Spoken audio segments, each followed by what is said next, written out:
आप देख रहे हैं डार्क फाइल्स। तो चलिए पढ़ते हैं आज की इस कहानी की ओर।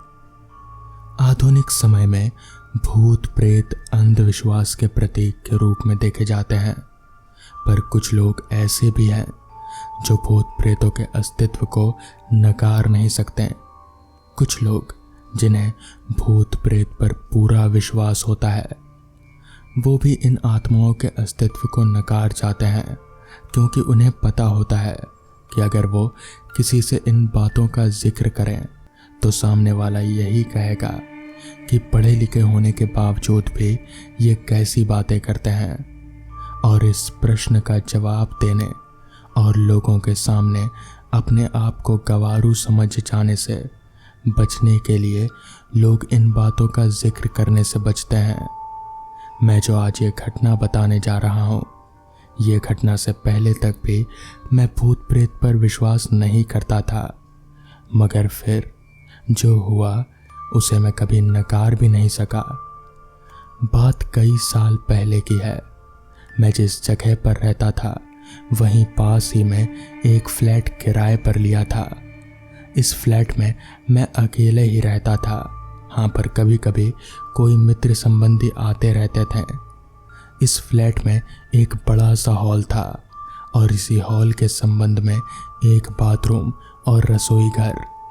एक छोटे से परिवार के लिए ये फ्लैट बहुत ही अच्छा और बहुत ही खूबसूरत था। सबसे खास बात इस फ्लैट की ये थी कि ये पूरी तरह से खुला खुला था।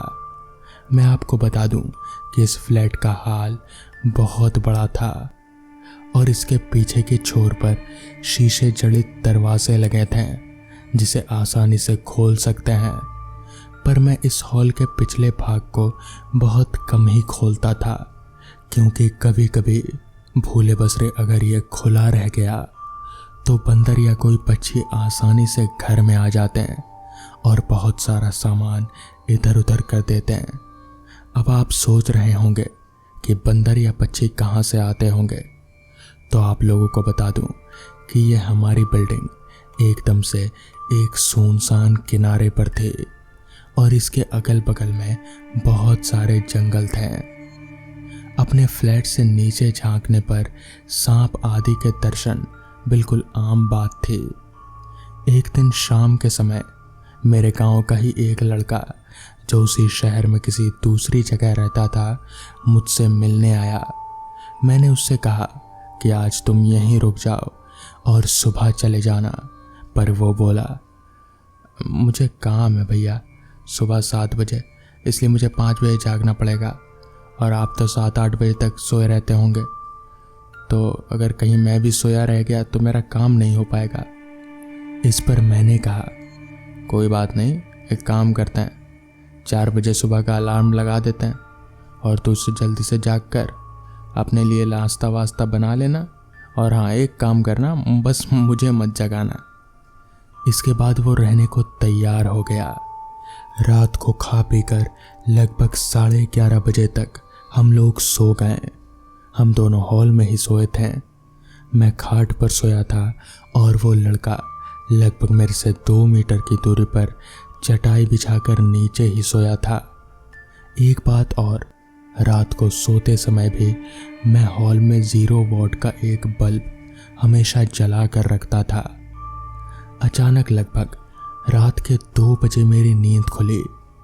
यहाँ मैं आप लोगों को बता दूं कि वास्तव में मेरी नींद तो खुल गई थी, पर मैं लेटे लेटे ही मेरी नज़र किचन के दरवाजे की ओर चली गई। तो मैं क्या देखता हूँ कि एक आदमी किचन का दरवाज़ा खोलकर अंदर गया और मैं कुछ बोलूं उससे पहले ही फिर से किचन का दरवाज़ा धीरे धीरे बंद हो गया।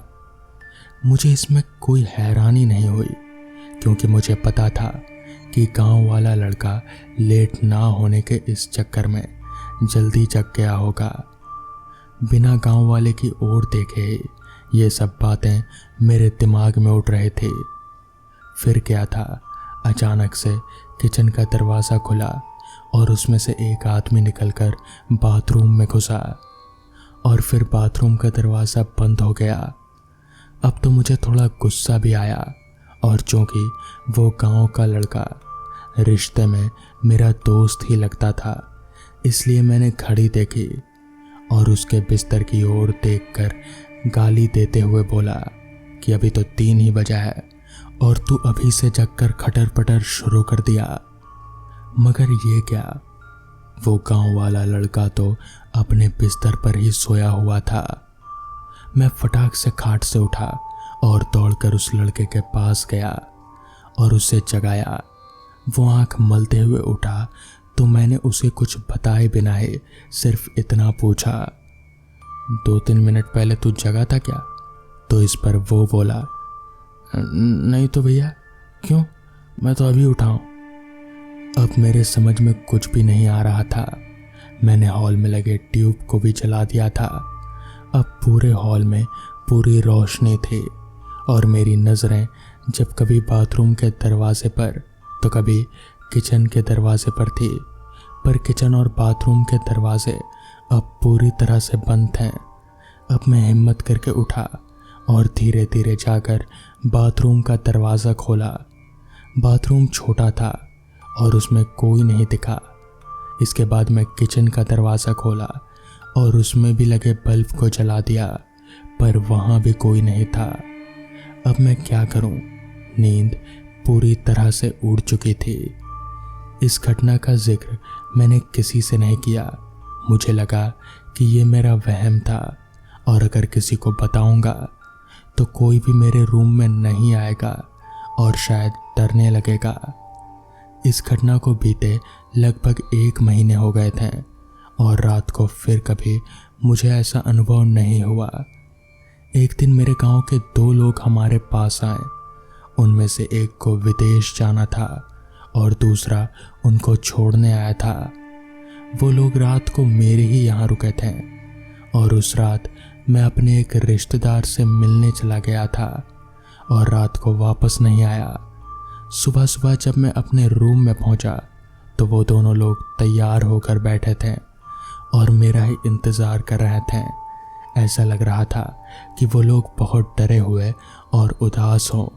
मेरे आते ही वो लोग बोल पड़े कि अब हम लोग जा रहे हैं।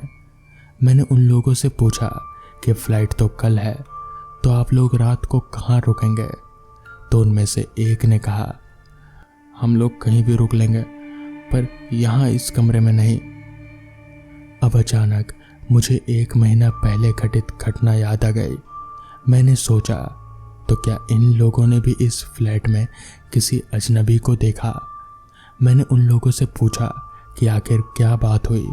तो उनमें से एक ने कहा कि रात को कोई व्यक्ति आकर उसे जगाया और बोला, कंपनी में चलते हैं, मेरा पर्स वहीं छूट गया है। फिर मैं थोड़ा डर गया और इसको भी जगा दिया।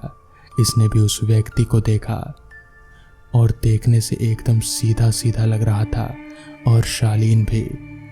हम लोग एकदम से डर गए क्योंकि हमें वो व्यक्ति इसके बाद किचन में जाता हुआ दिखाई दिया और उसके बाद फिर कभी वो किचन से बाहर ही नहीं निकला और हम लोग डर के मारे पूरी तरह से सहम गए।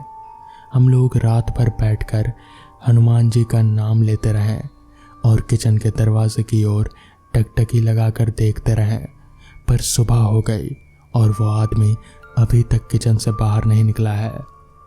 अब तो मैं भी थोड़ा थोड़ा डर गया और उन दोनों को साथ लेकर तेजी से किचन का दरवाज़ा खोला, पर किचन में कोई नहीं था। मगर किचन में सारा सामान बिल्कुल ही बिखरा पड़ा था। उस दिन के बाद से मैंने भी वो फ्लैट बहुत जल्दी ही छोड़ दिया। बहुत से लोगों का मानना था कि उस फ्लैट में कुछ तो गलत है, मगर क्या, ये कभी किसी को समझ ही नहीं आया। तो दोस्तों, ये थी आज की पहली कहानी। तो चलिए बढ़ते हैं आज की दूसरी कहानी की ओर। शाम के 7 बजे जैकेट और टोपी पहनकर ठंड में मैं अपने घर से बाहर निकला। तो बाहर निकलते ही चल रही ठंडी ठंडी हवाओं ने मुझे ऊपर से लेकर नीचे तक हिला कर रख दिया। ऐसा हो भी क्यों ना, दिसंबर का आखिरी हफ्ता जो चल रहा था। खैर, अपने दोनों हाथों को मलते हुए मैं सीधे रमेश काका की चाय की दुकान पर गया। तो वहां पहुंचते ही मैंने देखा कि बिरजू काका भी पहले से ही रमेश काका की चाय की दुकान पर बैठकर चाय पी रहे हैं। मैं भी रमेश काका की दुकान पर जाकर चाय पीने लगा।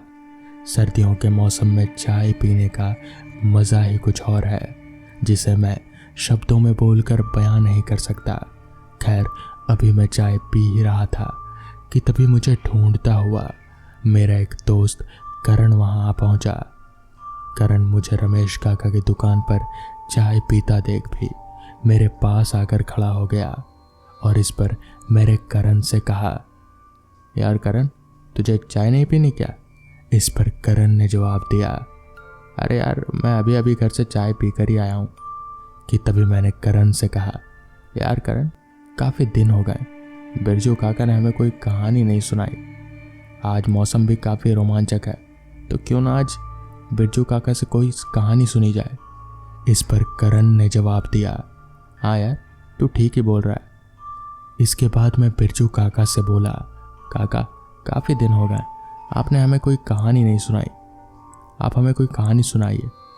मेरे बोलने पर बिरजू काका ने तो मना कर दिया, मगर मेरे बार बार बोलने पर बिरजू काका कहानी सुनाने के लिए मान गए। इसके बाद बिरजू काका ने कहा, आज तुम लोगों को कहानी नहीं बल्कि मेरे साथ घटी एक सच्ची घटना सुनाऊंगा। इतना बोलकर पहले तो काका चुप हो गए, इसके बाद वापस से उन्होंने बोलना शुरू किया। आज मैं जो घटना तुम लोगों को बताने जा रहा हूँ, ये कोई ऐसी वैसी घटना नहीं बल्कि मेरे साथ घटी एक सच्ची घटना है। इस घटना ने मुझे अंदर से झिझोड़ कर रख दिया था कि मैं काफ़ी दिनों तक बीमार था। दरअसल लगभग आज से 30 साल पहले, उस समय हमारे गांव में काफ़ी कम लोग रहा करते थे। काफ़ी कम लोग होने के कारण काफ़ी कम घर भी थे, जिसके चारों तरफ पास ही जंगल था। उस समय गांव के सभी लोग खेती बाड़ी किया करते थे और उसी से अपना परिवार और ज़िंदगी चलाया करते थे। मैं भी उन दिनों खेती ही किया करता था और खेती करके ही घर परिवार चलाया करता था और खेत से उगाई हुई फसलों को बाज़ार में बेच आया करता था। उन दिनों मेरे खात में धान की फसल लगी हुई थी। फसल पक चुकी थी तो मैं फटाफट से सारे फसलों को काट कर अपने घर ले आया ताकि अगले दिन सुबह सुबह इन फसलों को बाज़ार में ले जाकर बेच आऊँ। और ठीक ऐसा ही हुआ। अगले दिन अपनी बैलगाड़ी में बस सारे फसलों को लाद कर सुबह के 9 बजे अपने घर से बाज़ार के लिए निकल पड़ा। हमारे गांव से उस समय बाज़ार काफ़ी दूरी पर हुआ करती थी, जिस कारण बैलगाड़ी से बाज़ार आने जाने के लिए 1.5 से पौने 2 घंटे का समय लगता था। तो मैं 12 बजे तक बाज़ार पहुंच गया और बाज़ार पहुंचकर अपनी फसलों को बेचने लगा। फसल बेचते बेचते कब दिन ढल गया और आसमान में सूरज की तेज किरणों की जगह चांद की मध्यम रोशनी ने ले ली, मुझे पता ही नहीं चला। सारी फसल बिक जाने के बाद मैं जब घड़ी में समय देखा तो समय हो रहा था रात के 8:30 बजे का। उस समय हमारे गांव में 8:30 बजना रात के यानी कि आज के ज़माने के 12 बजने के बराबर। इसके बाद मैं फटाफट से बैलगाड़ी लेकर घर की तरफ आगे बढ़ने लगा। गांव से बाज़ार आने जाने वाले रास्ते एकदम जंगलों से घिरे हुआ करते थे। दूर दूर तक उस रास्ते पर ना तो कोई घर था और ना ही कोई दुकान। उन दिनों हमारे घर में बिजली को भी कोई सुविधा नहीं हुआ करती थी, जिस कारण सूरज डूबने के बाद चारों तरफ अंधेरा ही अंधेरा छा जाता था। ऊपर से शायद अमावस की रात थी वो, क्योंकि आसमान में चांद का भी कोई अता पता नहीं था। खैर, मैं अपने साथ लालटेन लेकर आया था तो मैं झटपट लालटेन निकाल कर जलाया और उसे बैलगाड़ी के सामने रखकर आगे बढ़ने लगा। रास्ता पूरी तरह से सुनसान और अंधेरे में डूबा हुआ था। दूर दूर तक मुझे मेरे अलावा और कोई भी उस रास्ते पर दिखाई नहीं दे रहा था। रास्ते के किनारे जंगलों से काफ़ी अजीब अजीब सी आवाज़ें आ रही थी। ऐसी आवाज़ें कि मानो जंगल के जानवर अंधेरे से डरकर रो रहे हों। खैर, इन सब बातों को नज़रअंदाज करके मैं आगे बढ़ता जा रहा था, मगर मुझे कहाँ पता था कि मैं कितनी बड़ी मुसीबत में फंसने वाला हूँ। अभी मैं घने अंधेरे और सन्नाटे को चीरता हुआ आगे बढ़ ही रहा था कि तभी मेरी नज़र थोड़ा आगे एक आदमी पर गई, जो रास्ते के किनारे खड़े होकर मेरी ओर ही देख रहा था। इतनी रात गए रास्ते पर अकेले आदमी को खड़ा देख मैं काफ़ी चौंक सा गया कि इतनी रात गए यह आदमी इस रास्ते पर भला क्या कर रहा है। इसके बाद मैं अपने मन ही मन में कहा, लगता है कि यह आदमी भी मेरी तरह किसी काम से फंस गया होगा और मुझे आता देख शायद मुझसे मदद मांग रहा है। अपने मन को ये बोलकर अभी मैं आगे बढ़ ही रहा था कि तभी उस आदमी ने हाथ दिखाकर मुझे बैलगाड़ी रोकने को कहा, और मैं भी ये सोचकर बैलगाड़ी को ठीक उसके पास ले जाकर रोक दिया कि शायद सच में उस आदमी को किसी की मदद की ज़रूरत होगी। मेरे बैलगाड़ी रोकते ही उस आदमी ने कहा, भाई साहब, क्या आप मुझे आगे तक छोड़ देंगे? उस आदमी के मुंह से ये सुनते ही मैंने कहा, हाँ छोड़ दूंगा, आप बैठ जाइए। मेरे इतना बोलते ही वो आदमी मेरे बैलगाड़ी में चढ़कर बैठ गया। उस आदमी के बैठते ही मैं बैलगाड़ी आगे बढ़ाने लगा। आगे बढ़ते हुए मैंने उस आदमी से पूछा, भाई साहब, आप इतनी रात को इस रास्ते पर अकेले क्या कर रहे थे? इस पर उस आदमी ने बताया, वो मैं शहर गया था किसी काम से, वापस लौटते लौटते रात हो गई और पैदल लौट रहा था, तभी आपको देखा तो सोचा कि आप मदद कर देंगे थोड़ी। इसके बाद मैंने उस आदमी से पूछा, अच्छा भाई साहब, आप रहते कहाँ हैं? मेरे ये पूछने पर उस आदमी ने जवाब दिया, मैं गांव के शमशान के पास रहता हूँ। उस आदमी की ये बात सुनकर मैं थोड़ा चौंक सा गया, क्योंकि गांव के शमशान के पास तो कोई भी घर नहीं है, तो भला यह आदमी कहाँ रहता है? ये बात बस ज़्यादा देर तक मैं अपने जहन में रख नहीं सका और उस आदमी से कहा, गांव के शमशान के पास तो कोई घर नहीं है, तो आप कहाँ रहते हैं? मेरे ये पूछने पर वो आदमी ज़ोर ज़ोर से हंसने लगा।